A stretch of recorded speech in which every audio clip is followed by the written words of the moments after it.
what's happening, guys? Apparently, Warner Brothers have seen Batman v Superman. And apparently they gave a standing ovation for Ben Affleck's performance as the Dark Knight.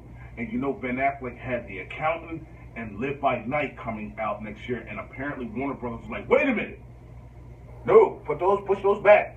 Ben Affleck, you didn't prove to us that you are the man, that you are Batman. So you got to do some more Batman roles, buddy. You got to put the script and everything together, get this movie together, man. We can worry about that later. Let's get this Batman standalone movie together. That right there gave me hopes and joy. Now, like I said before, this is just a rumor, so I will put all 3 links down below in the description box so you guys can check it out. I'm super excited for Ben Affleck because Ben Affleck has grown to show us what his capabilities are.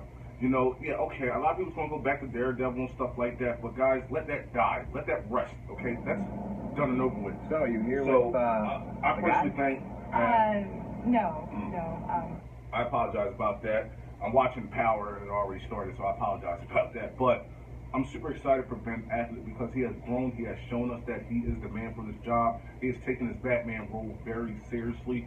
So can't wait till March of 2016. What about you, Dogmatics? Are you guys excited? Post your comments down below and let me know what you guys think. And if you're new here, join me on my journey to reach 1,000 subscribers. Now I got to get back to this Power. You guys have a good day. Be blessed. Peace.